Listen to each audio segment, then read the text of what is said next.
तभी मुबारक मुकम्मल होगी जब गरीब की ईद मुबारक हो जाएगी। जब गरीब ईद मनाएगा तो हमारी भी अल्लाह तबारक तआला ईद पूरी कर देगा।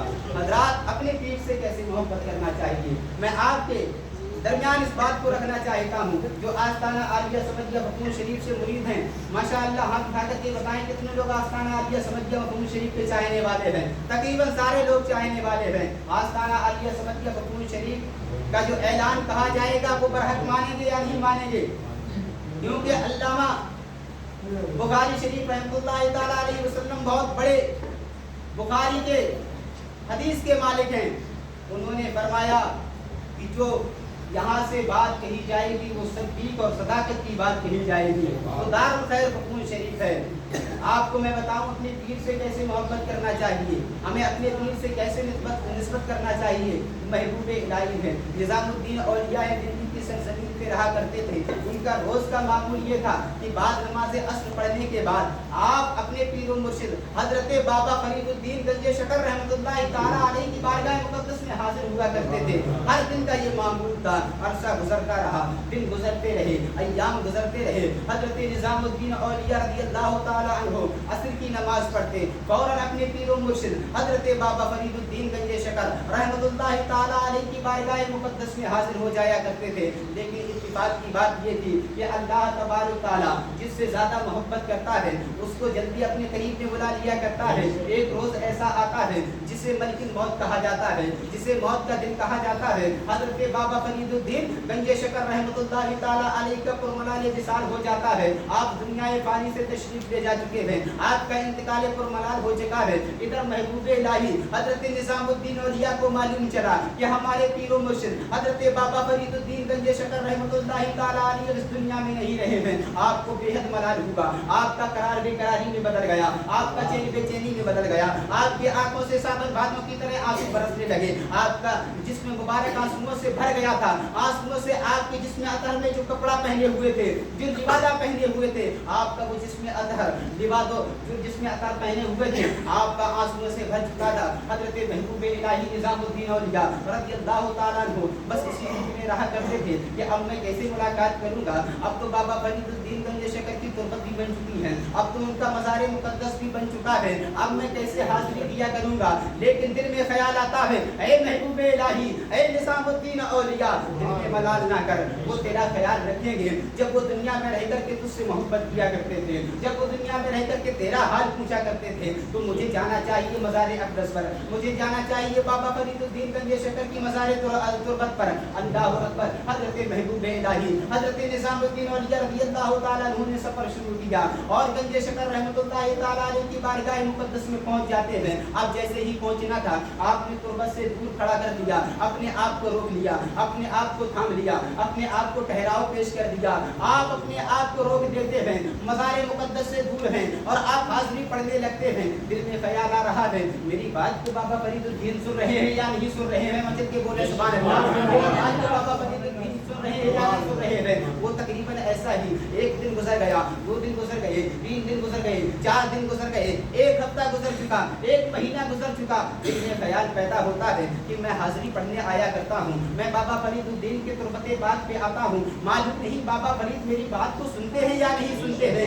इतना दिल में सोचना ही था कि आपकी आंख जैसे ही लग जाना थी, आप जैसे ही आंख में लगे बाबा फरीदुद्दीन ख्वाब में तशरीफ ले आए। मुझे सुभान अल्लाह। बाबा फरीदुद्दीन ख्वाब में तशरीफ लाए, इरशाद फरमाते हैं, ऐ निज़ामुद्दीन औलिया, तुम दिल में सोचते हो मैं तुम्हारी बात को सुनता हूँ या नहीं सुनता हूँ। ऐ निज़ामुद्दीन औलिया सुन ले, तू दिल में सोचता है मैं तुम्हारी बात को भी सुनता हूँ, जो तुम कहना चाहते हो उसको भी सुनता हूँ। तो मालूम हो गया कि बाबा निज़ामुद्दीन औलिया आपकी बात को बाबा फरीदुद्दीन गंजे शकर रहमतुल्लाहि तआला अलैहि तुरबत के अंदर भी सुन रहे हैं, तुरबत के बाहर भी सुन रहे हैं। बाबा फरीदुद्दीन गंजे शकर फरमाते हैं, ऐ निज़ामुद्दीन औलिया, मज़ार के करीब क्यों नहीं आ रहे हो? मज़ार के करीब क्यों नहीं आ रहे हो? महबूब इलाही इरशाद फरमाते हैं, ऐ बाबा फरीदुद्दीन गंजे शकर, जब आप दुनिया में बाहयात थे, जब आप दुनिया में जिंदा थे, मैं मज़ार के अंदर आया करता था, आपका दीदार होता था, मुझे सुकून मिलता था, आपका देखता था, मुझे इत्मीनान मिलता था, आपको देखता था, मुझे तसल्ली हो जाया करती थी। अब मैं मज़ार के अंदर आऊंगा तो मैं तुम्हारा दीदार ना कर पाऊंगा, तुम्हारा चेहरा ना देख पाऊंगा। बाबा फरीद ने फरमाया, गया, ऐ निजामुद्दीन औलिया तुम मजार के अंदर आ जाओ, मैं बाहर आ जाऊंगा। ये बाबा फरीदुद्दीन गंज शकर अपने पीर अपने मुरीद से इस कदर मोहब्बत करते हैं कि अगर फरमाते हैं तुम मजार के अंदर आओगे, मैं तुरबते पाक से उखड़ करके ऊपर आ जाऊंगा। ऐसी मोहब्बत करो अपने पीरों मुर्शिद से, ऐसी मोहब्बत ना करो कि पीर घर पे आ जाए, पीठ पीछे उनकी बुराइयां करना शुरू कर दो, पीठ पीछे उनकी गीबतें करना शुरू कर दो और दिल में सोचने लगो कि अब वो पीर फला इंसान के घर में बैठा है, हमारी उनसे बोलचाल नहीं है, हमारा उनसे मुनाफा मुसाफा नहीं है। तो मेरे प्यारे इस्लामी भाइयों, मेरा कहने का मतलब ये है, पीर जहां भी आ जाए फौरन हाजिर हो जाओ, इसलिए कि पीर की जरूरत तुम्हें कब्र में भी पड़ेगी और हश्र में भी पड़ेगी। अगर पीर तुम्हारा वफादार होगा तो कब्र में भी बचाएगा, पीर अगर तुम्हारा वफादार होगा तो हश्र में भी बचाएगा। अगर इमाम तुम्हारा वफादार हो तो नियत बांध के खड़े हो जाओ, इमाम गद्दार हो तो लात मार के खड़े हो जाओ। मेरा कहने का मतलब ये है, अपने इमाम की निस्बत से, अपने इमाम की निस्बत से पीर की निस्बत को ढूंढो और पीर की निस्बत से रसूल की निस्बत को ढूंढो। जब पीर मिलेंगे तो रसूल मिलेंगे और जब रसूल मिलेंगे तो तुम्हें खुदा एक बात मिलेगा। क्योंकि पहचाने का रास्ता सिर्फ और सिर्फ अल्लाह की वलियों को है, अल्लाह के नबियों को है।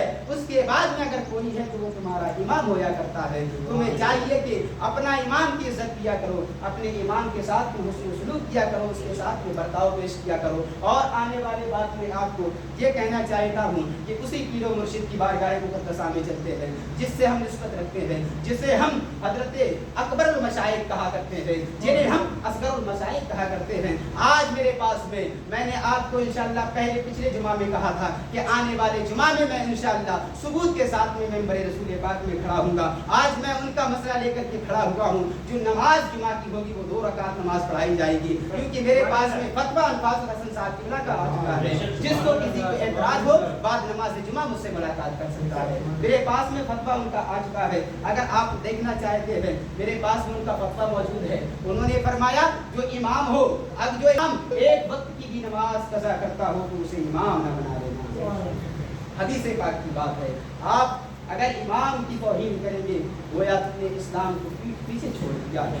अपने इमाम के साथ हुस्न सलूक करो, अपने इमाम के साथ में अच्छा बर्ताव करो। मेरे पास में फतवा मुफ्ती अल्फाज हसन साहब किबला मौजूद है। आप बाद नमाज इशा जिससे बाद नमाज जुमा जिसको भी तकल्लुफ हो, जिसको भी तकलीफ हो, बाद नमाज जुमा मुझसे मुनाफा कर सकता है। उसके बाद में मैं जिक्र करूंगा, आप सीधा मुफ्ती साहब से बात करें, उसके बाद में बात आगे बढ़ाई जाएगी। आज जो नमाज पढ़ाई जाएगी 2 रकात नमाज फर्ज जुमा की पढ़ाई जाएगी और जिसे ज़ोहर की नमाज पढ़ना है वो अलहदा अपनी 4 रकात नमाज पढ़ सकता है। ठीक है, कोई दिक्कत किसी को? 4 रकात बाद में उन्होंने मुझसे ये भी कहा कि इमाम साहब आप ऐसे करना, ऐलान कर देना और ऐलान के बाद में जो नमाज़ें मेरी बात करा देना। ठीक है, मेरे पास में मौलाना मुफ्ती अहकामुल कादरी साहब किबला उनका भी नंबर मौजूद है। मुफ्ती मौलाना आबिद साहब किबला जो गुजरात में सरजमीन में मौजूद हैं। आप बारहा जाते होंगे फकून शरीफ में जिनका खिताब होता है उन्हें मुफ्ती आबिद साहब किबला कहा जाता है। आपने देखा होगा बगौर वो मुफ्ती आबिद साहब का किबला, जिनका भी मेरे पास फतवा मौजूद है। आज जो नमाज होगी 2 रकात नमाज जुमा फर्ज। ठीक है, 2 रकात नमाज जुमा की होगी।